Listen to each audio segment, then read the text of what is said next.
so welcome back to this final part of our conversation about men and mental health with quite a specific focus on the workplace, and again joined by Toni White, who's really bringing this conversation to is enhancing my knowledge around this subject. I'm listening to everything Toni's saying and learning a lot of good stuff as we go through the last couple of talks. I've no doubt when we start to hear about some of the ideas that Toni's got and how we can respond more effectively. But some things that were picked up in the last section for me, in the last conversation we had, this disparity between the chief executive and the person, the contractor or the person sitting at the reception in the building. And this was pointed out many years ago by, I think, Sir Michael Marmot, who wrote a book called The Health Gap.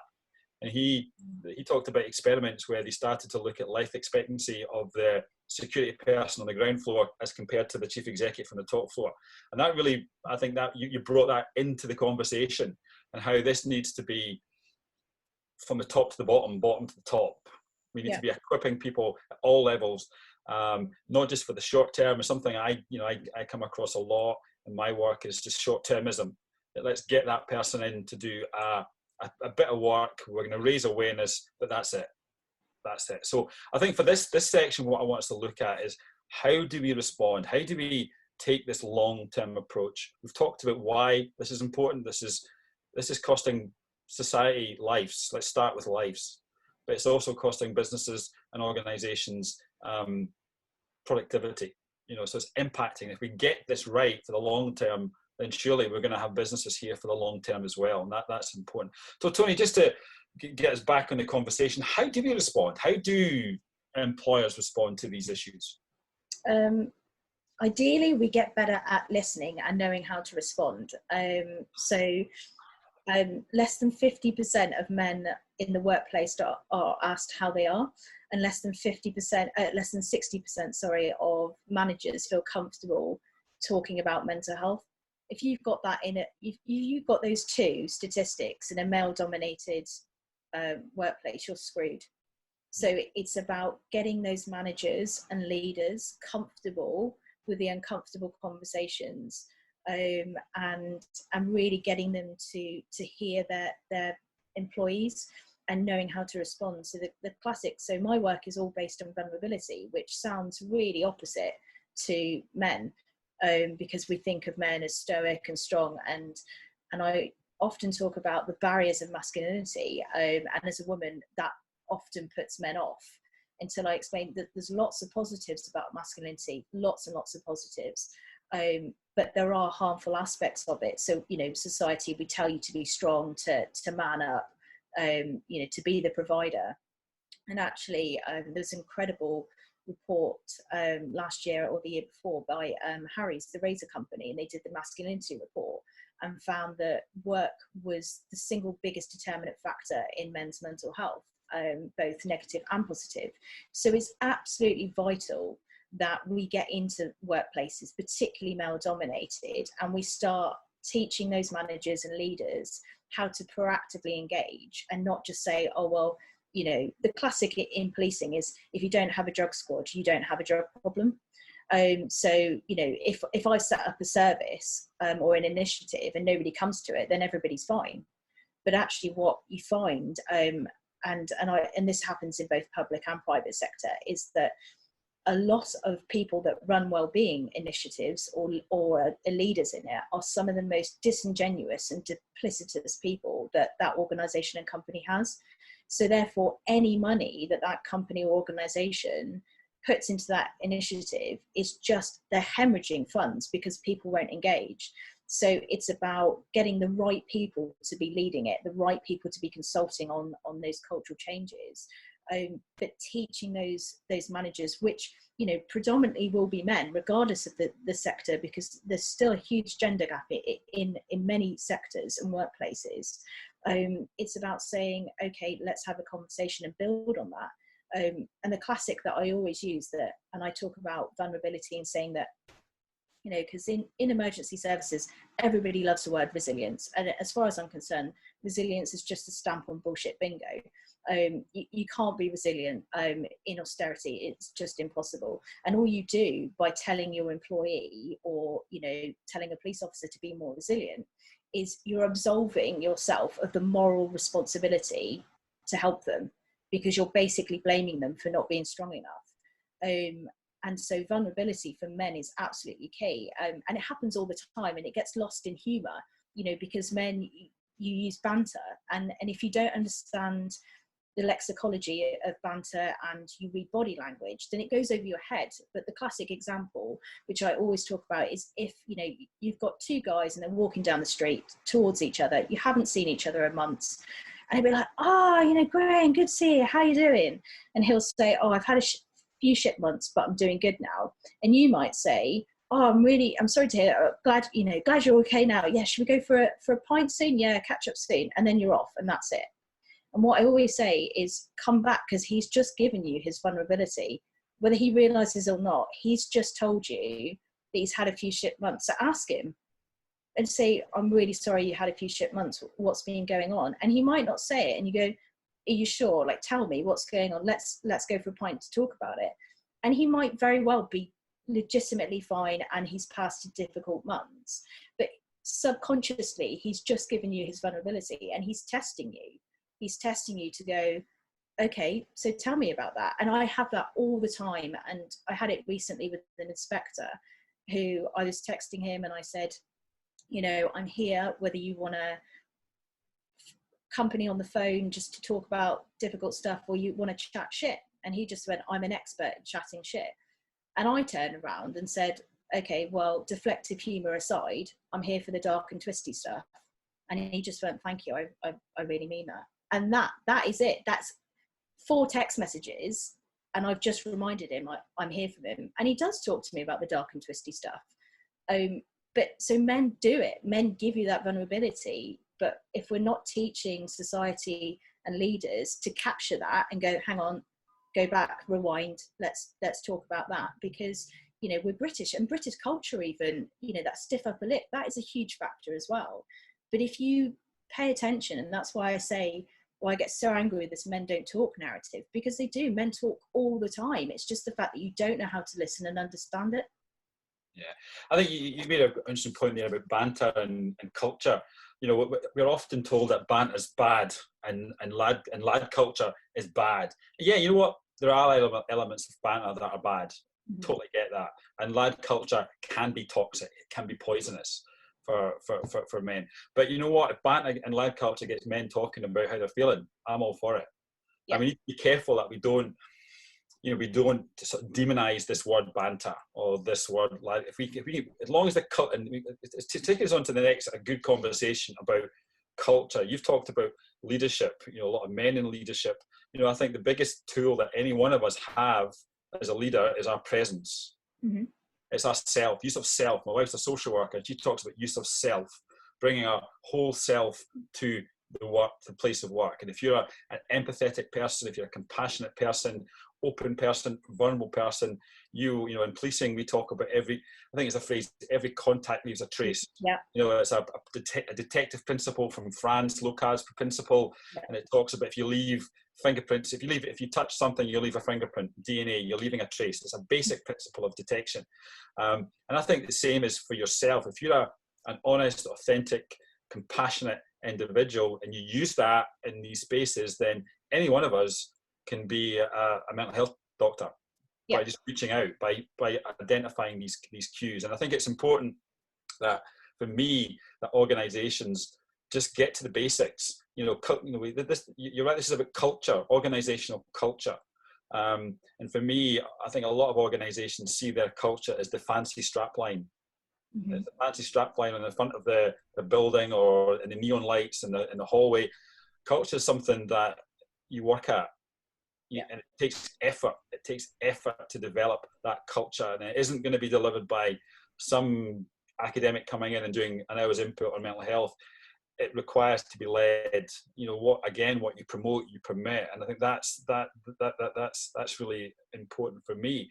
You know, but so there's things that organisations can do: invest in the time, listen to those people with lived experience that have got that, and facilitate that. We want people to show vulnerability. You know, my friend in America, Jackson Katz, calls it revolutionary honesty. Yes. The ability to be completely honest about mistakes you've made in the past, but I also think about being honest around your vulnerability. You know, I've talked about issues that I've had in my life. I need to do it. I need to create space for other people to talk. What about employees? You know, if you spot a red flag in a colleague, a friend, a family member, and you think, or that person has talked about, you know, harming themselves or whatever, you know, how can we respond to that? I think it's really, really difficult because everybody is different and they require different approaches. But I think a lot of the time, and again, it comes back to the myth of suicide, that so many people are worried about saying the wrong thing that they'll say nothing. And actually that silence can kill more than saying something clumsy. And so people are so afraid to say something or get it wrong or upset that person. And actually, as employees or colleagues, it's just about reassuring them a lot of the time that you're not going to judge them. So a lot of the time, I think if you start being vulnerable yourself or saying, you know, I'm having a really crap day or whatever it may be, if you say that often enough and you're open about your own struggles, or just the conversation in general, you know, if you see colleagues or hear them and they're talking very negatively about someone with mental illness, perhaps a celebrity that's come out to share their experience, just nip it in the bud. You know, it's no different to any other discrimination if you see it. You know, if someone was overtly sexist, you would hope that a colleague would say that comment isn't appropriate. And so just by doing that, you end up you build a foundation of psychological safety, often passively, just by doing those measures. Or you might say, oh, actually, you know, I read this really good book about mental illness at the weekend, or whatever it can be in that sense. So actually, you don't need to go in and run a training session on it, because a lot of the work happens unofficially and informally. And a lot of the issues that organizations and companies have, and you made the point earlier, Graham, about, you know, if it's not PhD or academically based, or they're not, you know, a counsellor or other professionally qualified person, it's seen as a negative, both because companies and organizations will be risk averse, so they start thinking in legal liability terms. But actually, the human aspect is what will save your people, whether that's you get them in to talk to their GP or you actually save their lives. And so the kitchen conversations are incredibly powerful. I used to, when I was at the law firm, I used to sit opposite the entrance to our kitchen. So a lot of people would talk to me. And a couple of times I remember just hearing women in the kitchen, and they just took really deep, big sighs. And I just looked at them and I thought something's not right. So I just emailed them and said, this may not be, you know, this may be above my station, but you took a really big sigh in the kitchen and you sounded really fed up. Is everything okay? And they'd always say, can we go for coffee? You know, and so it's about, don't be lazy. Don't be scared. You know, all they can do is say, I'm fine, thanks. And you can't, at the end of the day, force people to talk. If they don't want to, you can't. And I will always say that, you know, I've been very, very fortunate that I have been credited with changing and saving many men's lives, and I've never lost one yet, but statistically I'm likely to. But at the same time, I know that if they're going to die, that they're going to die, and it's nothing that I have said or haven't said that will contribute to that. But unfortunately, many people are afraid of the conversation, and they're awkward, again, because it's British culture, and we don't like awkwardness and uncomfortability. It's about going, okay, you're saying you're fine, but you're just about to lose your job, your wife's just left you, you know, you're hitting the booze 4 nights in a row. What's going on? It's about proactively saying, I'm here, I'm not going anywhere, I'm not judging you, and we'll get through it. And just use the language, you know, using the we, going, what are we going to do to help you go through it? You know, I have lots of officers that say, I feel like this. And I say, okay, so how can I help you?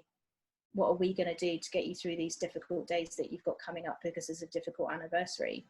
It's making them not feel alone. And actually, a lot of suicidal people, again, there's this perception in society that someone will ring you when they're really suicidal and basically say, I'm going to kill myself, save me.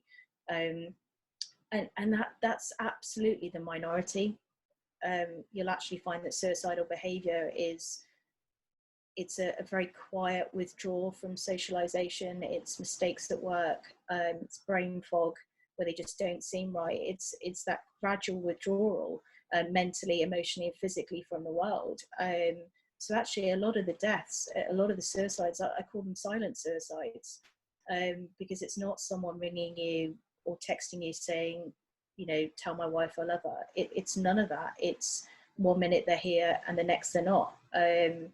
And so for men, all I can do is promote the fact that you need those relationships, and you need to remind them that you know you're not going anywhere, and just identifying and going, okay, let's give you some compassion, let's give you some TLC, which, you know, society doesn't let you have as men. We kind of say that you don't need to be told that you're proud, you know, that we're proud of you, or that you need a hug. And the joke is in policing that I'm known for cakes and cuddles.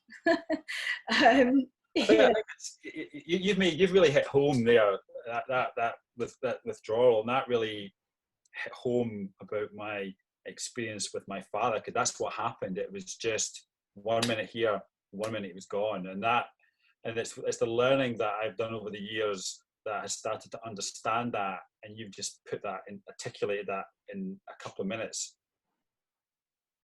very, very powerfully.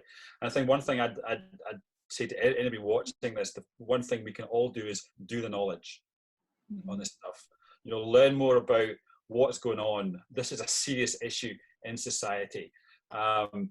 You know, learn to spot these subtleties that Tony's talked about today. You know, another myth is that if you mention the word suicide, you can actually make the situation worse. It's a myth. You know, the situation is already bad. Yeah.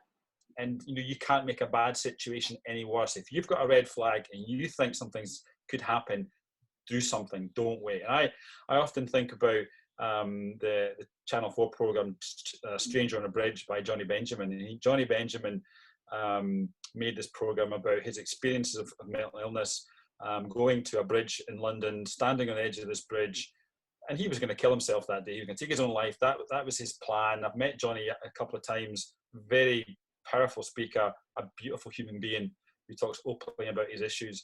And he was standing there, and we've got all these people walking by, some walking by and doing nothing, some people stopping and just watching what's going on. And at the back of Johnny at that time, someone says, "Hey mate, it won't always be like this." And I remember Johnny saying that to the audience, saying it to me, and that just proves that it takes one person to shift that person's focus. Yeah. You know, I think we all need to be able to understand better what we would say, and that just summed it up. And you'll get that program on the player somewhere. Stranger on the Bridge, the Johnny Benjamin. Hey mate, it won't always be like this. So in this conversation that Toni and I have had, we've focused on looking at men and mental health, and we're not embarrassed to say that we are focusing on men and mental health. That's what we're focusing on in this conversation, and we should be brave enough to go deep into the conversation. We've done that. We've looked at these are big issues that we have for all of us, not just for the men involved, but for all of us. And these are people we care about, people we work with, people we live with, people we love and care about. So let's start learning more about these issues. You know, the Samaritans helpline, anybody watching this having any issues, I think it's 116123. Reach out for support. I would recommend that you check out Toni's website. Tell us about your website, Toni, and what you're doing in the near future. Yeah, so for our men, I set it up essentially to give men a space in the workplace to discuss their experiences of mental health and mental illness. And because we have a lot of campaigns again with men, but they inherently focus on celebrities. And whilst some will relate to some of that, they also won't. A brickie needs to see a middle-aged brickie that faced alcoholism and brought himself back from suicide. And I've got just last week I had a detective sergeant who I'm very fortunate enough to call a friend, and he wrote for the first time about the death of his little boy, and it was the first time he'd ever written about him. And I think it's very, particularly in the aftermath of Me Too, it's very contentious to talk about men and give them a space and a voice. And I think it's really important that we do, because many feel forgotten, or they just don't feel heard, they don't feel they have a space. So I wanted to set up the website so that men could see themselves. If men don't feel represented and their issues represented, they can't recognise it in themselves, in their own lives, and they won't seek support. So it's across all workplace sectors, and I've got stories of men that have been victims of domestic violence, and so there's a lot. And I've got police talking about fatal collisions. So as well as the general website for men, it also houses a Men in Police network. So that sits behind a members only wall. So that again, because we don't have a national association for men in police at the moment, and actually only 2 out of the 43 services in England and Wales have a men's network, and so it very much came that I have become seen as the national voice for men in police, and I had to do something about that because I was getting nowhere fast with red tape and politics, and I know so many good leaders, and that's not to disparage any, but given the organisation is so risk averse and it's public sector and blah blah blah, I was getting nowhere fast, and I had to find another way to help them, and it's getting there. I've got services now that are actively promoting my website in their service, because the idea, and it goes back to what you were saying earlier, Rob, that we have to have discretion.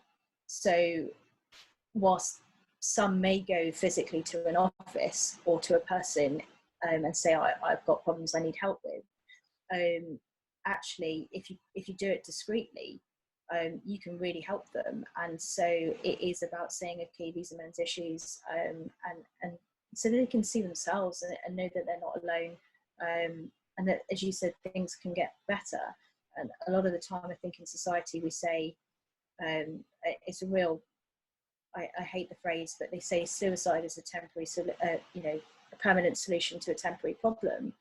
And I say, nothing about, a broken marriage and a broken home and alcoholism and potential job loss, nothing about that feels temporary. And temporary is a relative term, because if you're going through a divorce, and it could be really acrimonious, that's 2-3 years of your life, you've got children to think of, you might have to change your job role. Nothing about that feels temporary. So the site for me was a way to give men a voice.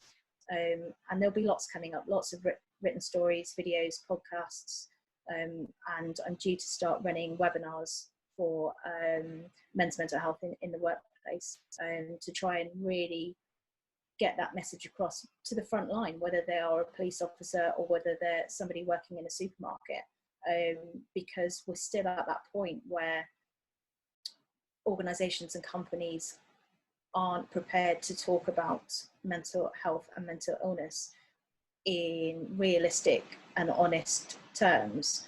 And so if we can't get in from the top, we have to go in from the bottom.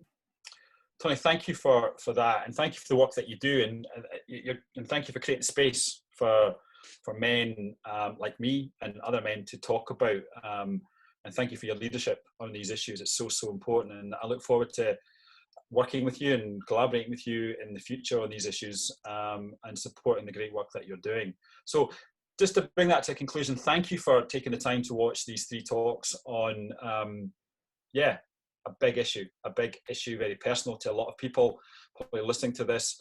I hope you've started to learn that we are getting better at talking about these issues. We can get better. We can always get better.